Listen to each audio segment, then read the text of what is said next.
Right. So I just wanted to say welcome. Okay. You guys are like my ninth episode, so my ninth guests. And like, I don't ask any pre made questions. I just let the Mm-hmm. conversation flow as long as you want it. Okay. So, Right. I mean, I've had episodes that have gone on for 2, 3 hours.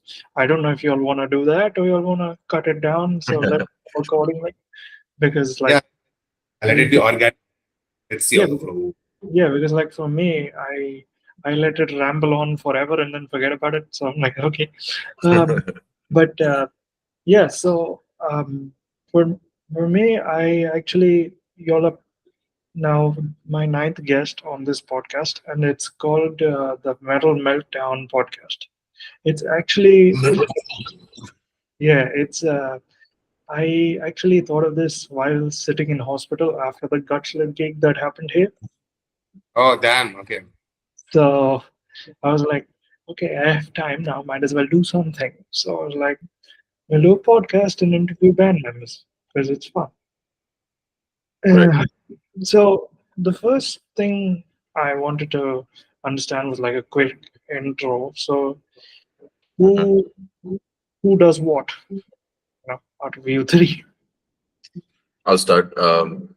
My name is AB Varma. I do vocals and also manage the band, and also do the socials Okay, inside. I didn't recognize you with glasses because I remember in all the footage I saw of the Heathen gig, you Oh weren't. yeah, So I was like, yeah, yeah. Yeah. It's not me. It's usually without my glasses. I have my hair out, so it's yeah, sanskari look going on for this yeah. mental movements. But yeah, that's me. Sid. Yeah. So, Siddharth, yeah. I do. I basically take care of guitars. I play guitars uh, for the band. Yeah. Himanshu here. I play bass. Ah, okay. That that And then that does some compositions here and there. Yeah. yeah, that's fine. So, like, how long has the band been together, and what made you all want to do tech death instead of like normal death metal? Because I mean, I haven't listened to much of the Indian scene. I'm being honest, Right. but like whatever little I have listened to has usually been death metal, death grind. I don't like all the Right. normal thrashy shit. I'm more I prefer the very gurgly and fun stuff. So Yeah. I That's mean, that's in. my T-shirt says that, so we're okay. Yeah, Oh, and Fathom Ruination. Yeah. yeah. So like, I mean, when I heard you guys at Tech Death, I was very interested because I actually grew up on a lot of old school Tech Death. Like your Spawn of Possession, Obscura, Deeds of Alkaloid. Flesh. Yeah. Yeah, Eat the Flesh. The comeback album was very good. Yeah. Necrophagist, all that sort of stuff. So tech death is very fun for me. Right. Well, let's start with how the band started out basically, because all three of us weren't initially. It was not called Septic to start with. We started out like maybe 3.5 years ago. That's very rough estimate because COVID kind of, It's a because we're COVID. gonna negate. Yeah. So we're Uh, gonna just negate the COVID year we had. But yeah, excluding that, if you take out COVID, it'll be like 3 years maybe running right now. yes, you guys are like a fairly young band, then, right? Yeah, fairly young band. I think everybody in the band has been part of bands previously because Sid has been in the Hyderabad scene for like the longest time. He's kind of like the, I don't know, maybe the second generation of the Hyderabad metal scene that formed. He's been doing this ancient, when fossils and all was still a thing. That's when Sid's been still kicking about. Yeah, so we call him Principal Sir because that's what he is here. Helps us keep everything in order, keep us disciplined for us to, be professional enough to play gigs. Uh, but yeah, I think Sid has been in the scene for the longest. He's been part of bands, like you said, he's been part of a thrash metal band for like the past 10 years. I mean, uh, see, don't get me wrong. I appreciate thrash, but I'm at a stage now where I have heard so oh much yeah, underground stuff that Ah, I'm like, don't. No offense taken. No problem. Everyone's got yeah, their choices, so it's pretty cool to have your own. influences you're you. I cannot influence you. So yeah. Yeah. No, So because I going remember about I had done a podcast once where I said this, and somebody called me out later. They're like, "He's disrespecting trash." I'm like, "No, I'm not. I grew up."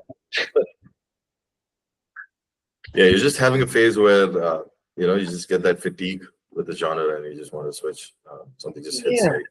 yeah. Stick to it. Yeah. Oh, no disrespect. I enjoy like death thrash and blackened thrash more Hmm. because I grew out of the clean vocalish versions of thrash. I mean, I can't sit through power or heavy metal like a normal person anymore. I Right. prefer having screams. You know, that's Right. why Right. Right. Right. like hmm, But yeah, going from the band members, I think Himanshu, he still is part of another band called Lurid. He's a frontman for that band. So he primarily started out as a vocalist, and then he got into instrumental, so we got him for bass. So he's like a double, multi-talented guy we have in our band that can do the vocals, bass, and also help us with like content creation. You know, helping. So we're currently at his place right now, all three of us, as a cool place that we can come do some jugaad recordings, so we don't have to spend a fucking kidney and a liver to record at a studio. But yeah, so he comes through with a lot of those things. But yeah, so we'll each go through our inspirations and where we come from separately. But yeah, just to introduce, that's where they come from. Himanshu still plays for a band. So we're currently in a small transition with respect to the band. If you've seen us at Dubai, we were 4-piece. yes, We usually are a 5-piece band. So we're just trying to. So it's currently in transition. I don't want to because we haven't announced anything out yet. So I'll probably not talk about much regarding that. that's Because fine. the announcements. That's perfectly fine. Whatever you're comfortable with. No, Yes, no. exactly. So the announcements will come out in due time. And also one exclusive thing we can give you is that we will not be playing any more shows for this year because we just want to sit back because we have enough material that we want to record, and we've just delayed our first EP for like the longest time. And then our songs have also evolved with respect to the sound, and then we're at a stage where I don't think we can combine all that songs and just make a full length because they would not make sense. So we're just gonna put out our first EP. That's like the initial form of Septic, because we didn't right away start out as a tech death band because we were fascinated by the genre, and also with the theme that I came up with. I mean, I didn't come up with the theme, but like I was inspired by Warhammer 40,000 or like 40K, which is what Henry Cavill is doing a show with Amazon. Yes. And funnily enough, I had a back surgery. I was in the hospital recovering from that shit, and I just binged through a lot of videos on YouTube, and the lore seemed intense, brutal, very death metal accurate, very, let's say, alien. There's a lot of sci-fi. There's a lot of brutality. It's just a lot of war. It just felt like the correct theme to like progress with the sound we have. So if you notice, our songs do kind of like they evolve as they go on.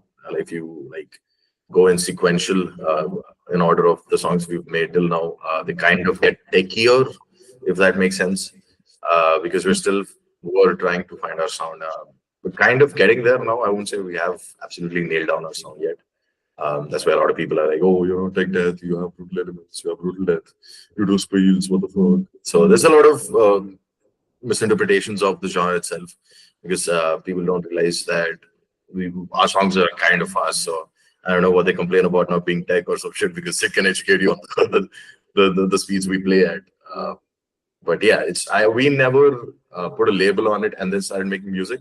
We started making music and then we started putting labels on it because to date we can never define our music or like put it in a bracket. And that comes down to each of us coming from different backgrounds. Like we listen to a lot of different music. We don't. No two band members usually listen to the same music. If I'm being really Of honest, course, that's usually usually share. the Yeah. But yeah, so said going to your influences and how you came about this book. Well, for music, I mean, I was never a metal guy earlier. I was more of a blues guy. I listened to a lot of Stevie Ray Vaughan, Eric Clapton. That's where from family I kind of got influenced to all of this. So I think the whole thing changed to me at somewhere around the early 2000s. I kind of got this mixtape from another guitarist. Okay, he was big in the scene back then. He used to play for a band called Sledge. His name is Prabhu. So I kind of got a mixtape from him. And this is the first time I ever got introduced to distortion and everything. So this mixtape had Metallic on it, it had Megadeth on it, it had Death on it. So it was a 2-set cassette. Okay, this is ancient. Okay, this is a cassette. Okay, one side had so one side had all these thrash guys. Yeah, you had Exodus, you had a lot of what's say Exodus, Metallica, Megadeth, uh, all the thrash guys. And Creator on the other side, Testament. On the other side, it was all death. There was it was filled with death. Then it had Cannibal Corpse on it. It had uh, all the death influence. So that was my first introduction to the whole metal genre. So I think that really fascinated me because it was way faster than what I generally listen to. The blues is good. It's sweet, loving, and everything. It puts you in that mood. But this was extremely. It blew me out of the park. Yeah, and I was like, freak! I want to get into this. I want to explore. Who are these bands? What are these instruments that they're playing? First of all, when I heard them first, I did not feel that was a guitar playing. Yeah, I was like, "ये क्या है?" बोल के. The first introduction to distortion. So then slowly I started hanging out with all the rockers of that age. I was a kid still, and these guys are all big guys. So started getting into it. A lot of music. I mean, a lot of music that these guys are making. A lot of new stuff I was getting into. Tripped a lot of on thrash for a long time, death for a long time. A lot of instrumentals also. I still listen to a lot of Satriani, a lot of Steve Vai. So it's just a mix of those genres as a guitarist. I think, yeah, that's how music changed in due course of time. In between, I went a lot of Slipknot, Linkin Park as well. I mean, again, so rock and metal cannot be confined within that space of, yeah, this is it. You cannot define what it is. There might be a million subgenres, but what you like is what you like, right? Yeah, true. Yeah, so there's that's all, in metal itself, there's like 40 million subgenres anyway. So yeah. So even for Septic, tech death is more like a thought that we want to get into. So the attempt is there to get into that whole genre of tech death. I mean, have those time signatures, have those solos. We're slowly getting there. I don't think right out of the box we are a tech death band. We've still got different influences. Everyone's got in the band. AB's got his influences. Himanshu's got his influences. So we're trying to fit in where we're still in that phase because we're still a new band. We're still figuring out our sound. We're making what we can make. So the whole thought process is to get into the tech era of music, have that complication in terms of music writing, make it fast, make it a little different. I really got bored of the 4x4 stuff in metal. So yeah, it's been years I've been listening to 4x4, 4x4, 4x4. I was like, no, let's get out of it. Let's make little more notes. So in one bar. I think that's the place I'm in currently. Yeah, so that's my influence overall. Yeah. next. Yeah, Himanshu. For me, I came from a pop background basically. Pop music, Bryan Adams, Backstreet Boys, Westlife, all the stuff. I was in college and I saw few seniors jamming in the jamming room, and they were playing guitars on distortion and drums and everything. So I got very fascinated seeing them, and I had never heard that kind of music before. So I went back to my hostel, started researching what is that music. They were playing Nirvana at that time, and I thought any song that has distortion is a metal song.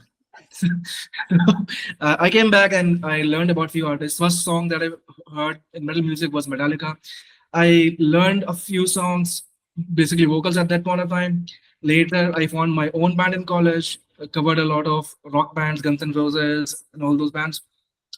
And then someone introduced me to Opeth, and then I understood that is where my death metal journey started, because it was easy for me to transition from a pop background to a death metal background because of the clean vocals. So I explored the Opeth's discography from top to bottom. I can name any. You just play one portion of a song, I'll tell you which album is that, the name of the song, stuff like that. So yeah. Then later I started learning screaming vocals, basically growls and stuff. We covered Lamb of God and all those bands. Basically, a lot of metalcore also, Bullet for My Valentine, all those bands. And then later, when I came to Hyderabad for my work, I started my own band called Loaded. It was a old school death metal band. It's still alive. And Oh, I was, and we were writing. I mean, I was writing all the songs for that band basically because I started learning guitar as well.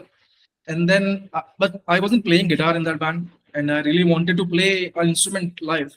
So I thought, let me try bass, and I started playing bass, and I figured it out. Bass is my instrument, and then I met these guys, and I thought, let me come for a jam and let's try it out.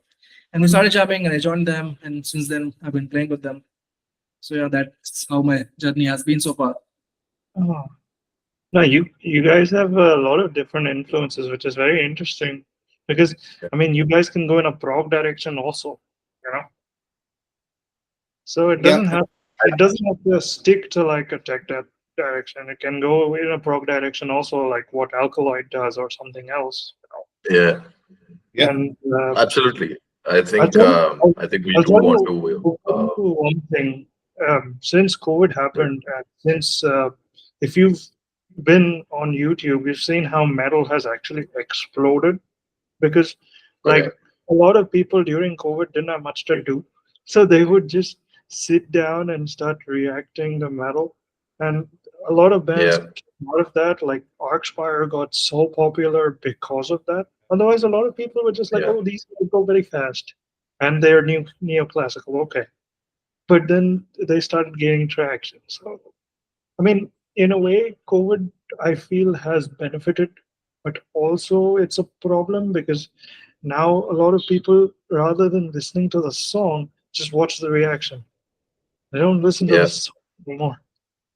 I do that too They'd sometimes. rather have somebody. Yeah, they'd rather have somebody that they can listen and also react along with. Yeah, I think there's no. I think COVID did that to a lot of fields. To be honest, even like if you look at MMA or like UFC, to say, um, that happens a lot. That but yeah, stays in. I don't have. no worries. But yeah, talking about how COVID benefited music is it was. I don't think it was just metal. I think it's just all the other aspects of entertainment that kept staying on during COVID. I think most of the people benefited from that. A lot of channels gained popularity, be it MMA, be it music, be it whatever the fuck you're doing at that point. I think a lot of people were on those online platforms at that duration of time, just stuck at home. So there was like an increase in people getting curious, what the fuck this is, just trying to explore. Yeah, there's a lot of bands that have gained traction during that time. No, and also like, I mean, now we'll talk about how the Heathen gig was because I think that was your big gig here, right? Right, yeah, yeah. So 100%. That's how, our first international gig, yeah. Yeah. yeah, That's so first time. So Yeah. how did that go? Like, I know Vinod must have reached out to y'all, to Yeah, yeah. bring y'all here. So how was it for Yeah. y'all in Bar? Well, It was pretty fun super fun. because yeah, from like if I go from the chronology, I think we got a actually Warren and I are a very good friend of us and also Vinod. So Warren was Oh, I I know think Varun. he's yeah, you know Warren and I, yeah. So that's how we usually met Vinod. So Warren usually saw us at a lot of gigs at Bangalore or anywhere in India. That's how we connected with him. And then we just saw him at a lot of gigs everywhere. And then we were doing a tour with Kill the King. That was our like first official tour per se in India. And that I think towards the end of the tour is when we got the call saying, "Yo, something's happening. Can you?" So we just figured everything out, and Vinod was very fast. He was just waiting on the approval. The minute we gave him the approval, we had our visas, we had our insurance, we had everything booked for us. I So mean, from an organizer's, yeah, but yeah, from an organizer's perspective, You were super been tight. like a lot of stuff. Dude, oh and yeah, the way.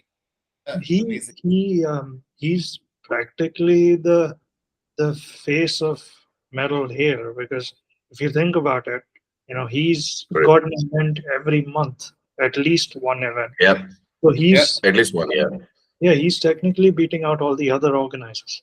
And he exactly. has the people to support him because the crowd does come for his events. I mean, I go Yep. when I can because Right. I need to now sit down. I can't mosh anymore after what has happened. Right. No, but I remember I would have come to your gig, but um, like I couldn't afford it. But Yeah, hopefully next time in India, because one thing I noticed for is sure. ticket prices in India are way cheaper. The Oh yeah, skeletal remains ticket was 1,500 rupees. yeah. $1,000. Early bird was Phase $1,000. one, I think. Yeah, I saw 1,000 that Indian. and I was like, I should come here more often. But yeah, I mean, And shout out to Abbas as well. I mean, it was a killer gig. I mean, yeah, Skeletal was yeah. a yeah. We had fun playing that gig as well. Yeah. Oh Next yeah. up, I didn't think I would start my year by watching three of my favorite bands. One of like the current favorite bands ripping it out in India. Defeated Sanity, he brought them down. Skeletal Remains. Not only did we get to watch them, but also play alongside them, and then ulcerate at the end of the year in November. Oh, I think these Jesus. three bands, these three bands are like very my taste. Like this is what I go for. Like Defeated Sanity has been like, because when people talk about brutal bands, there's like brutal stuff, but then there's Defeated Sanity, there's Devourment. Like these bands define brutality. I don't think people were ready for the wall of sound that hit people in Bangalore because the sound was insane that night. I saw Defeated Sanity here Yeah, in yeah. a venue that I would like to call an oven, even though it was called the Pit. But yeah, it was fun. It was fun because that concert they allowed kids, and Right, it was a lot of like small kids who could experience proper brutal death metal, even though right. and, yeah, it was fun. It was really fun. It was one of the few brutal death metal gigs I've been to here, and I've been to a few now. So Right. like, But yeah, they, shout out to Abbas for doing that. But then coming back to how Dubai was, because once we sorted everything with who's actual rock star for sorting everything on time. And then we had one more hiccup before we can officially do that was because our drummer was tied up with another band. Because he obviously, being a drummer in India, plays for 17 other bands. That's every drummer in India. Everywhere that we're tight on drummers, right? At least in the metal scene. Yeah. oh, that's fair So enough. there was like a scheduling conflict. So we had to find Akash, who's again huge rock star for coming down in short notice. Our songs are not easy to learn. He did pull it off even without our drummer helping him with anything. So yeah, shout out to Akash. That is Akash's second time at Dubai because he was there previously with War Marshal. His other band. He also plays for like 17 other bands, being a drummer. But yeah, shout out to War Marshal, shout out to Akash for being the person he is so that we could actually play this gig. But yeah, he learned our songs, was at jams regularly, took it very seriously, very professional, made sure we sounded better. A lot of help with sound, with setup as well. He's the guy who set up the drum at Bar that night as well. He's the one who helped set up the I Heathen mean, drum kit. I guess you guys would have to also be pretty tight because technically y'all were the support act for Heathen, right? Yeah. And We couldn't half-ass it. Yeah, yeah, plus knowing Yeah. the stature of that band, you didn't have exactly. any room to half-ass it Oh, any. yeah. So before for Dubai, no drummer, new drummer was in place. So we literally jammed the whole month. We were jamming every day. We were practicing every day. So Almost, yeah. yeah, after work, I think around 9:30 we used to catch up. 9:30 till 12:30 was a daily fixed slot at the jam pad, and we used to jam every day. Akash used to come in every day. We used to jam every day, and Saturdays, Sundays we used to sit for 4-5 hours just practicing. So that we're tight with the new drummer, and we're tight for Dubai as well, right? I mean, we do not, as if you're saying half-assing is not an equation that the band was Yeah. into. And yeah, I think I mean, it's not even Dubai. I don't think we don't half-ass. I don't think we do. I don't mind. I think I speak for everybody in the band. We'd never half-ass a gig because I think all of this effort that we're trying to put it, I think we would be very upfront if we were not like at that point ready to do a gig. would be the first people to self-reflect and be like, yeah, this is not us right now. I think it'll take a while for us to get there.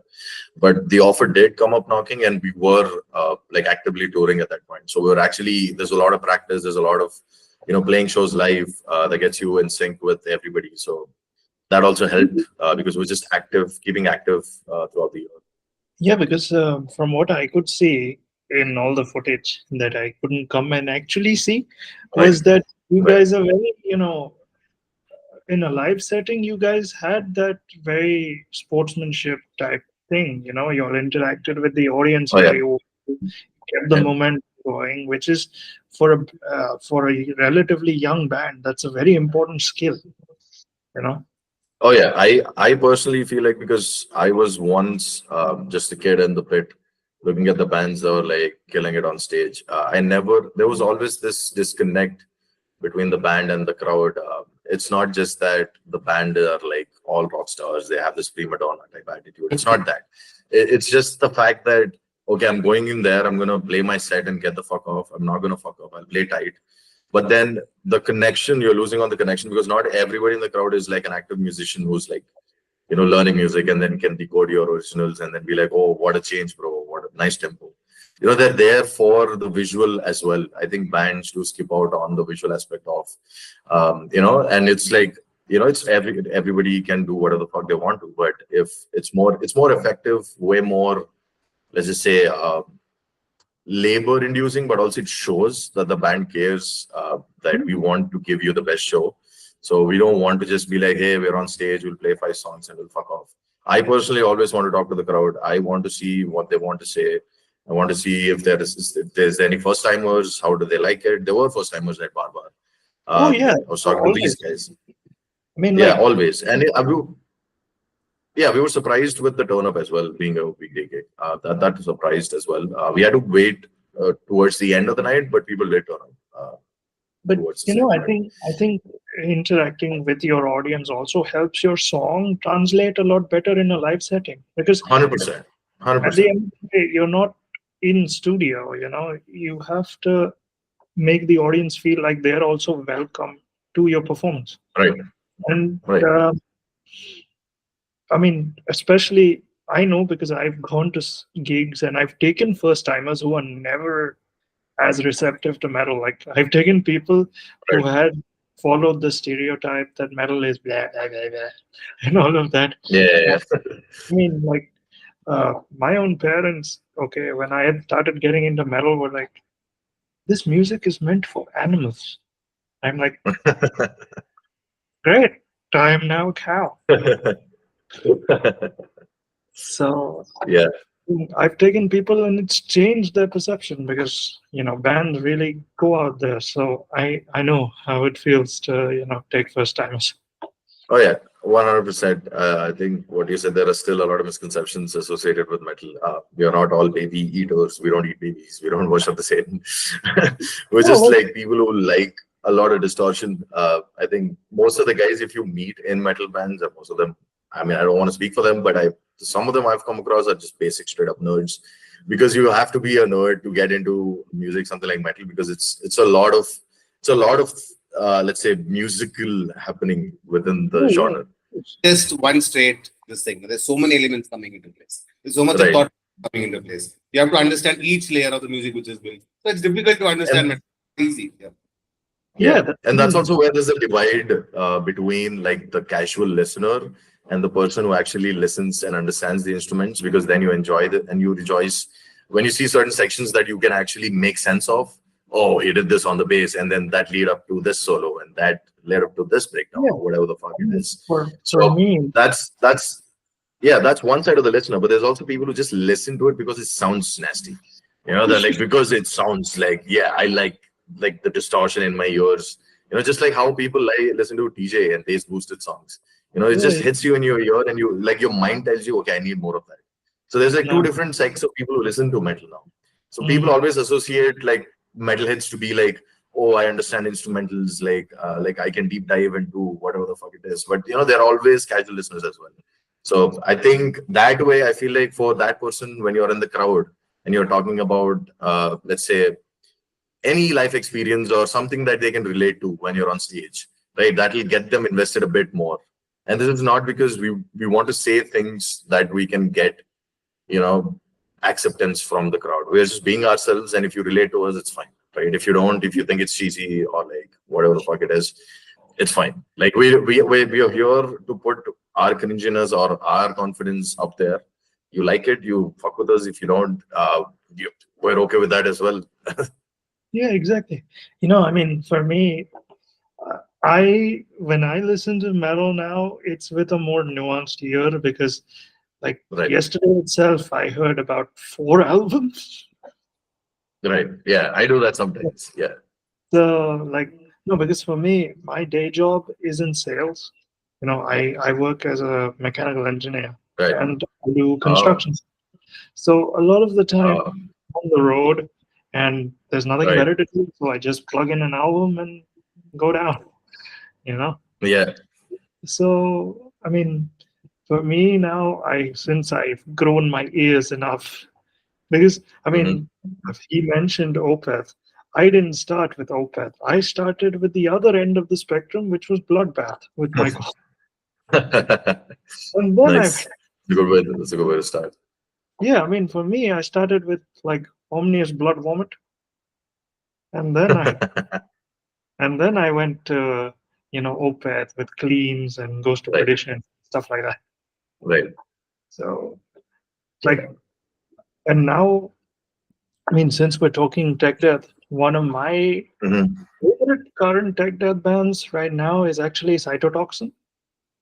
Oh, Oh yeah. So cytotoxin is again, a lot of people will again fight you with the aspect that, oh, they're not like that, they have melodies, they're kind of slam, they have brutal death. But at the end of the day, like if it's tech death, it's tech death, bro. Like I don't get the whole shebang about oh, categorizing it into different the brackets. subgenres are there's so many elements, right? I mean, Bro, and they're there's not like Exactly, exactly, you can get all of them together. I mean, it's not like it has to be no, in but that short. no, Just but because see, you're exactly, the genre does not become it does not change your genre of what yeah, you're trying to make. Yeah. yeah, and exactly. plus, But like cytotoxin is very, very deceptively melody. Like they have like insane melodies in their songs, it's which you don't very see coming. it's very fun though. Okay, and Very fun. nobody, Yeah, it's very fun. I mean, And a nobody very else. fun live. Yeah, and I mean, who else makes radiation palatable? Good You know, like Yeah. Yeah. words. Good one. Yeah. like for me this year itself.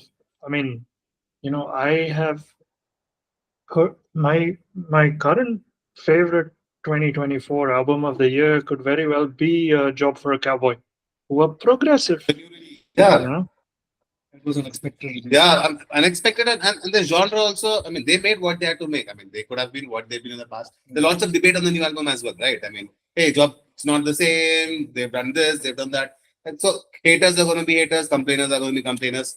But they do what they have to do, and you like it, you like it. It's as simple as that. Yeah. and plus, if you think about it, this record that they've made is actually a companion piece to the old one. It's oh shit, okay, yes, I got that. You can sit down. Yeah. Maybe showing his t-shirts.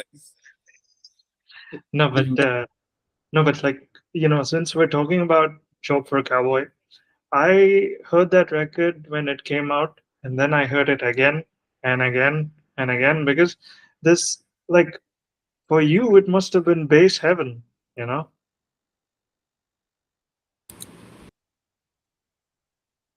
because there's so much. Oh, what just happened? Did the mic die?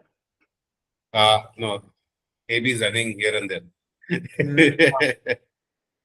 Talk about how there's a lot of Yeah, I heard it.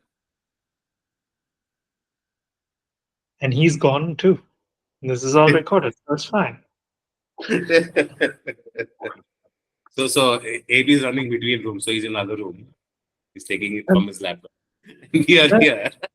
I mean, you all can all sit in one room too. It's fine. It doesn't have. I mean, I have actually, no joke, I have sat through Google Meets and Zoom meetings in the bathroom. as well. So that's. I mean, I've been in all the weird places. It's okay. I've sat in meetings in my car, in the bathroom, in the shower. It's all over the place. Yeah, for me, I take a lot of team meetings in the car as well. On the way to Mhm. work, the car take calls. Yeah.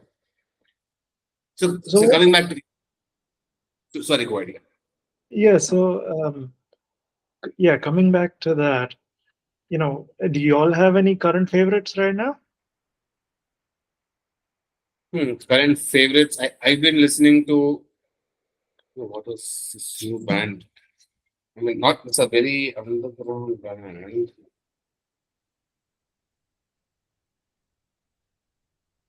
What was the me and AB were tripping on the other day. I think, what a band.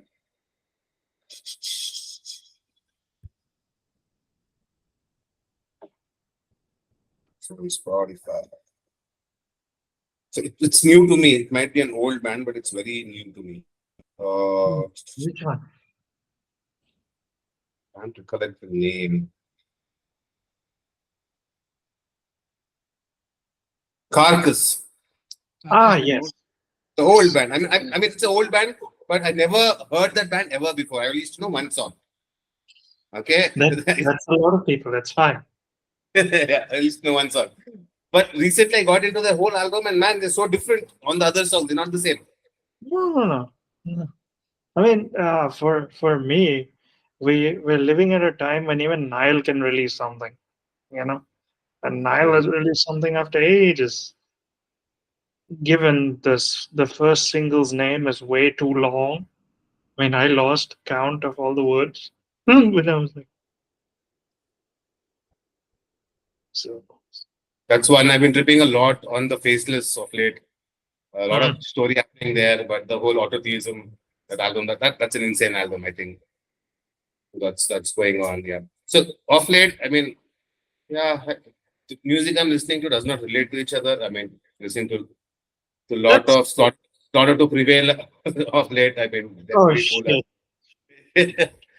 So I think I'm all over the place in what I'm listening to off late. Yeah. No, but I'll tell you one thing. And I'm Since back. we're talking about Alex Terrible, he is the face of that band. Yeah. Okay, and he's actually in a very similar situation as Falling in Reverse because everybody knows that band because of either Alex Terrible or Ronnie Radke. It's not, um, but you know, I don't know if you'll agree with me on this, but both these bands seem like a very singles band. You get me? Where Hmm. the album doesn't flow as well as the singles do. That's what I've noticed. Yeah. So slaughter to prevail is more like a drive to work. It kind of wake you up. Vocals Yes. kind of yeah. So I think that perspective, yeah. But I would not like let's listen to some music today. Sit down and listen to them. So that's not the kind of band I'd like to go to. I mean, yeah. Yeah. No. No. I mean, for me, like ideal listening right now would probably be the new Winterfellet album, which is that black metal UK band. Okay, they dropped an I've not album. heard of that. I think I have to check it out. No, you should. It's an hour and 11 minutes long, and Yeah, that's what I expect from a black metal band. no, but it's like proper atmospheric black metal. It's similar to like your Black uh, Parade and all of that stuff, oh, but oh, it's it's similar to Blackbird. We've heard of Blackbird. Nice. yeah. I So like Blackbird. it's very, but it's very British. It's very Hmm. Very British. British. so. There's that. I mean, yesterday itself, I heard New Oceans of Slumber as well. If you know who they are. I've not heard of it. So they're basically a Texas-based progressive death metal band, and their lead singer actually earned her chops in gospel singing. Okay. Okay, so she does a lot of clean vocals and recently started growling. So she used to not growl on previous records. They had other people do that for them, but now that she's gone down, and she goes quite low. Her lows are Mm. quite. I mean, um, Another band I actually got into was First Fragment. Ever heard of them?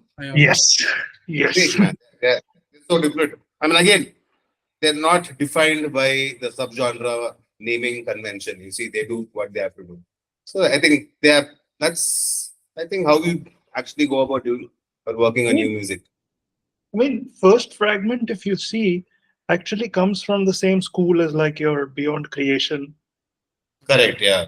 and all of those, because they're all part of what you would call the French tech death scene in Canada, because all of them are from Montreal. You know, so if you notice, both the bands have fretless bass, which is not something that's very common. Yeah. Yeah. Yes. Uh, and it's fun listening to that. Like it's not what I would call wankery because there is fun to it. So Himanshu, like a couple of weeks ago, Beyond Creation, that you said Beyond Creation. What is that? Omnipresent. What's the name of the song? I think Essentially. he was actually trying to figure out, learn that bass. And for like a week, like, I also want to get a fretless bass. He was on that thought process for almost a week, but he's again out of it. I think it happens from time to time that you basically switch from one idea to another or one thought process to another till you settle down. This is me. So till you figure out what you want to do. Yeah, I think that happens with almost every band. But some bands were able to pull off that thought process of not limiting themselves to the convention, which is a norm, and stepping Oh out of those yeah. boxes. Oh yeah, big time. I mean, one of the bands that we can actually talk about is Winter Sun, because Winter Sun is also pushing boundaries big time. I mean, we waited 45 years for Time 2 and it finally came out, you know, after taking 2 million to build a studio. Oh yeah, that went to some went. I think the one album. I think they crowdfunded. I don't know if. Yeah, Time 2 is crowdfunded. No, Time 2 Yeah, is Time to is crowdfunded. Yeah. Time 2 came out now. Yeah. But one album I am very, very excited for, and what I hope turns out very well is the new Mhm. Black Dahlia Murder dropping in 2 weeks. Oh yeah. I think I've heard from people who've seen them live at Brutal Assault and Because Parkin as well. because Sound nice. that will be very interesting to see how Brian takes over from Trevor. Right. Oh yeah. I'm excited to see how he takes that over as well. Because from the singles, it kind of sounds like he's the perfect fit, you know. Right. So let's see. I haven't heard the singles yet, but I think I've heard one song in passing, not the whole thing. So but yeah, it sounds nice. Ellis is a metal guitarist. Motherfucker rips out solos every fucking Ellis section. Ellis is like godsend for that band because Yeah, they 100%. Yeah, I agree. they lost one guy, then Ellis came on, and now they've got both of them. Oh yeah, I remember when Ellis used to play for Cannabis Corpse. Hmm. I don't know if I'm right. Ellis He used to did. play for them, right? Yeah, I don't know where dude. Left field. I mean, like literally now. I mean, if you heard on Thursday or Friday, even Whitechapel dropped the major throwback because they went Right. back to the "Saw is the Law" type sound, and Mm. Phil is very dirty right now. Dude, Phil's always been dirty. Even before Slaughter to Prevail became this band. I think I remember Alex used to do vocal covers back in the day on YouTube. That's how I found him. He did And then he did one of my favorite vocal covers, which is Infant Annihilator's "Unholy Grave Birth." oh yeah. I think he's done a bunch of them. And then I remember at that point, Phil used to dominate the entire the false chord scene because almost every deathcore vocalist now wants that same Phil Bozeman false chord, which is very fucking brutal and low. And somehow Phil just squeezes it out because I still go back to that one video where Phil covers "Unanswered" by Yeah, Suicide Silence. And everybody, the live audio, my guy, that everybody. live audio, it still gives me the goosebumps. Like he fucking murders that bitch. Yeah, when he did the gurgles, if you notice the suicide silence, Oh. he first started Oh praying. yeah. Oh yeah. That was almost spiritual. Like, I mean, he reminds me of what All Shall Perish used to be. Hmm. Yeah, I mean, I've never seen, I never knew to know that the vocalist of Also Perish could pull off something like that. But yeah, No, Phil has this thing, dude. I think Phil yeah, has been this guy, the guy in the deathcore scene, and then everybody just modeled everything around him. And then Travis Ryan started doing the zombie goblin gurgles, and then everybody started doing that. So because Travis Ryan doing that makes sense because if you've seen the studio versions where he recorded those vocals, he's just coming up with them on the spot. He's just like make noisy bee noises, and then he's like, okay, but he just does it. the cleans are something nobody can still crack of Travis. Yeah. Travis has those demonic banshee howl. I don't know if you even can call them screams. They're not cleans, my bad. Because he does this tone where it's like almost high pitched banshee screaming type shit, and then he Yeah, just sings with that. yeah, Yeah, it's like a very smeagly tone. exactly. Yeah, that's the best way to put that. Smeagly. Yeah, Yeah, but man, with every single album, that band has just elevated itself. You know, 100%. Yeah, I feel the same as well. I don't And I know. think coming to releases this year, I think there's been a lot of releases this year. I think there's been a lot of releases in the past couple of months as well.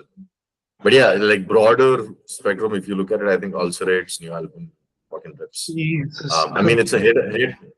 Yeah, it's a hit on a miss for a lot of people because again, if you're not into that dissonant sound, you just seem like, oh, it's the same thing the entire album.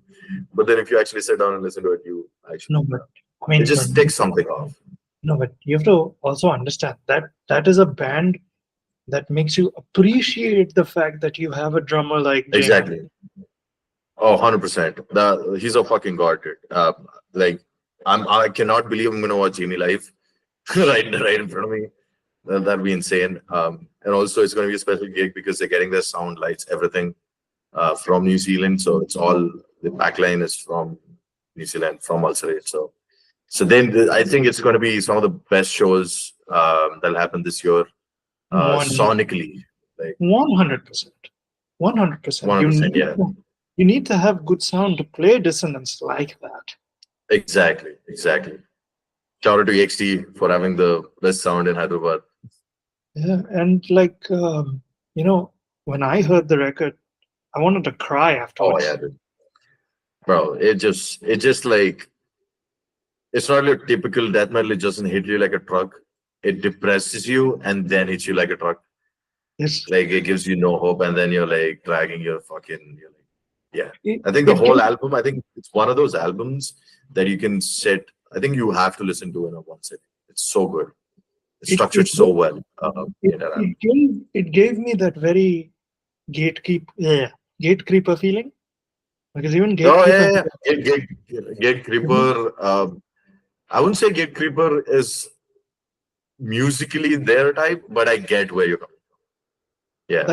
like literally, if you hear the first song on the new Gatekeeper, it sounds like a very Swedish death metal. Yeah. I think Gatekeeper went that route. I think I heard one single, the one that had the music video out. Yeah.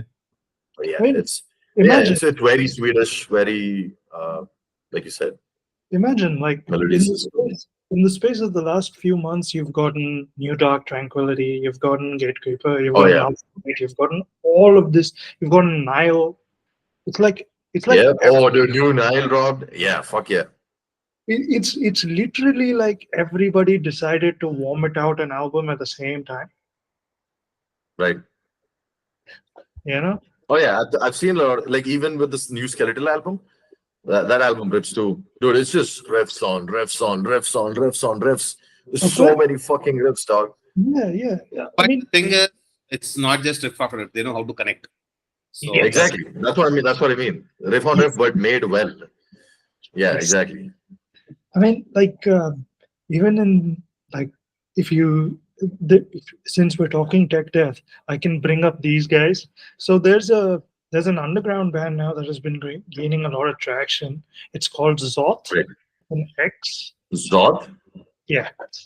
So Oh. these guys, what they do is like it's if you had Fallujah and Alter Oh, Beat okay. Blender, Mm. and you take that sound, you get these guys because they're also very spacey tech death. what are they called? Oh, yeah. I'm looking at it right now. Zod, XOTH. Yeah. Logo reminds me of the Vector logo, but more. Vector is its own animal. We can that. Oh, yeah. But yeah, these Oh, yeah. guys. Before we get cancelled for that, we don't promote domestic violence. We hate what he did with his wife. So we don't. I mean, We don't like Vector for that. We like Vector for the animals. There we go. I mean, I have the same feeling with Inquisition also, but you know. Yeah, yeah. But tell me something. Okay, now since we Mhm. just talked about Vector and Inquisition, do you feel Right. that like obviously there are artists who have issues outside, but do you feel that it would be right to cancel them and not listen to whatever new material is coming out, regardless of their personal issues? I think it's always like the two different aspects of it because I'm also part of like a group which hosts a lot of musicians, and there's a lot of conversations that happen, similar conversations that happen. Because even if you look at extreme music, if you go towards black metal and like war metal, like you see a lot of people who are inclined towards the neo-Nazi thing, right? The very NSBM, so NS bands as you like to call them. But they also make really good black metal music. Not all of them, some of them, right? If they're preaching about superior race, white, and all that shit, right? If you can put your morals aside, which is a very huge thing to do because you get into metal because, like it or not, you're kind of getting into another type of politics once you get into metal because your fuel to make that music, it's always from your personal experiences. So even if you don't want to be political, don't want to talk about gender, race, it affects your songwriting, whatever's happening around you. So I personally do not mind. Like if it's obviously there's levels to the crimes you commit. So like if there's something that goes above the pay grade of my morality, if I cannot look at the person the same way again, if I have that disgust, I cannot listen to it again. If I have the ability, if I'm a person who can dissect the person and the artist and then can listen to it without any guilty conscience, go ahead, do that. But I feel like there's room for both. I don't think we should cancel people just for listening to stuff. If a person can dissect both and listen to that, but I also get the argument that you're inherently promoting whatever, be it racism or whatever it is, right? It is a touchy subject because with extreme music, you'll always have extreme people.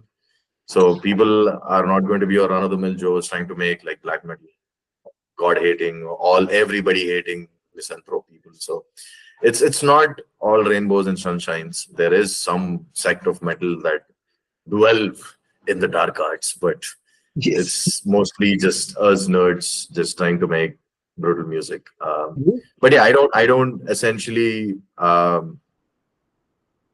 personally, I would probably get into a band. I don't usually look for news regarding a band unless someone brings it up and says, "Hey, he's a pedophile." By the way, that's when I'm like, Yeah, know. exactly. Like even for me, say Inquisition or Antichrist Right, Siege Machine or some of them release a record and news comes out. Yes, okay, I will take that into account. But at the same time, for me, if the music is good, I would still give it right, time because at the end of the day, I know that there was effort put in there. I'm not going to discount the fact that effort was not put in there by right. said band or said person. and discredit them Right. because of an issue that is outside of the creative space. I mean, the other side of this conversation is that if you are motivated by the feelings of hatred and whatever it is, extreme ideas, and it obviously will bleed into the music because you're writing about it, right? Obviously, the music doesn't have a language. It's not like saying, oh, this riff is racist or this breakdown is racist. It's always the person who's writing it. So the intent of him writing the art stems from his hate for certain people or a race or a sexual orientation, whatever it might be, right? So I think at the end of the day, I would just leave the topic be, because there's never going to be people agreeing of the fact that hey, I just listen to the artist and I don't mind if the person is bad, but then inherently people think you are also bad, or you Yeah, also yeah. are in the cut from the same cloth, because you can desensitize yourself and then listen to the music at the end. But yeah, there's two sides of it. I don't really think this is something that people should bash their heads around for, because end of the day, you want to support music, just support music. If you feel like you can, end of the day, you want to just go to bed and you want to listen to a song that will get you going, and if it's made by a racist and you don't mind listening to it, no one gives a shit. Go listen to it. Just don't promote his ideas. That's where everybody around you will have a problem. As long as you're done with your thing and you do your thing at your place, nobody gives a shit. Everybody has the freedom to follow or do whatever the fuck they want to, unless it's illegal, right? So I don't really mind that personally. Yeah. Himanshu, your thoughts? I usually don't go to the stuff the artists do in their other part of their life. If I like the music, I like the music. That's it. It doesn't affect me if they do something wrong or anything. If I like their music, I will still listen to their music. That's it. You and I are okay. No, so okay. So I mean, technically, I don't have any more questions because I don't prep any. But yeah, I just wanted to like ask um, with regards to new material that y'all are writing. Can we Yeah. expect it next year or in the few? We wanna spend the whole and this year, I mean, till the end of this year, we wanna spend time and exactly go to the jams, sit in my house, uh, stick to what we really want to do, and just keep on writing. That's it. It's refine our sound. If someone doesn't like any particular sound, a particular part of the song or any riff, you want to basically modify it, change it, or even just delete it. So we just want to spend the whole time doing that this year, and next year will be out. I mean, our new music will be out definitely. So that's the We plan for have a this. lot of material. I think it's kind of people would feel like we're taking a huge hiatus, but it's a very small break we're going to take. I think this is very needed break because we've just been active this year. So we just want to go back down to writing because, like I said, the first EP took a while to come out. It's still not out yet. We just have a single out, but we've recorded and everything is done for the first EP. I think it's going to come out soon this year at the end of the year, and then early next year we'll also be. We have a lot of material, like a lot of shit that we want to drop. We have a music video that's been made. So it's going to drop, and then we also have the second EP that we're going to start writing. We have songs, we're in the writing process, and also we're in the transition for the band as well. You might see some new faces soon. So who knows? But yeah, that's where we are at right now. We just want to take a step back, assess where we are at as a band, and find the best possible, let's say, direction for us to maximize the whatever traction we have right now. We just want that snowball to never end. Keep rolling down, keep rolling down. So I mean, do y'all want, given the current listening landscape and how people Mhm.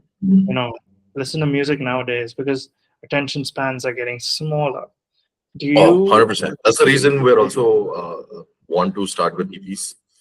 we do not want to put a full length out because there's a lot of songs that do get neglected throughout the process. I mean, I'm not saying there's not listeners who go through the entire thing, but it's a very minute majority of them. So, contradicted myself. I said a minute majority. What the fuck is that?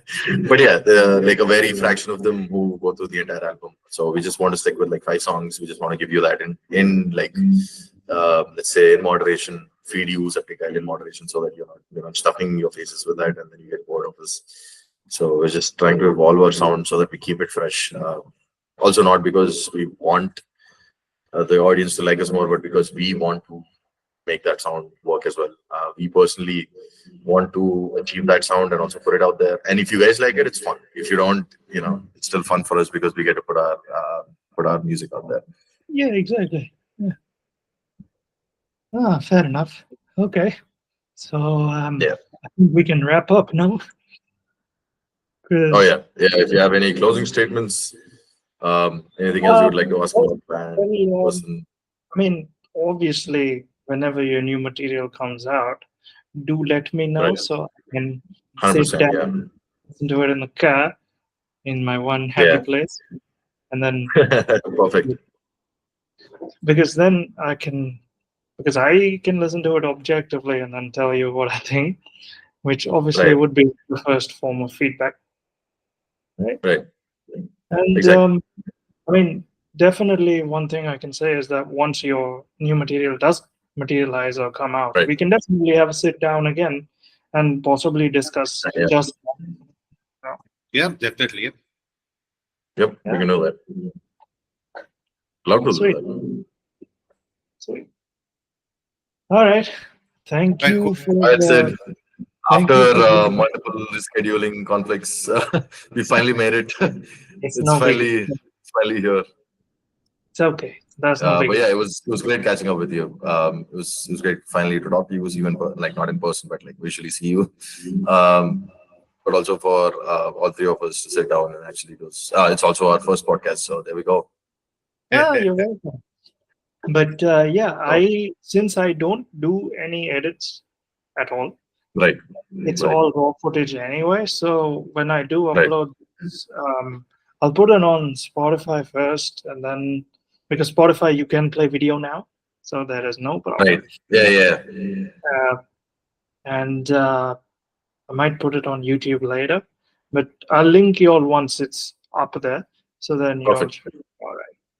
Okay. Great. Works. Cheers, man. It was Yeah. great talking to you. Great talking to you. My pleasure. My pleasure. We'll definitely Thank- sit down again once your stuff comes up. Yes, Yep. sir. Yep. Cool. Thank you, sir. Yeah. No worries. Talk soon, brother. Yes. Have a safe one. Take care. Be safe. Thanks, sir. You too. Yes, sir.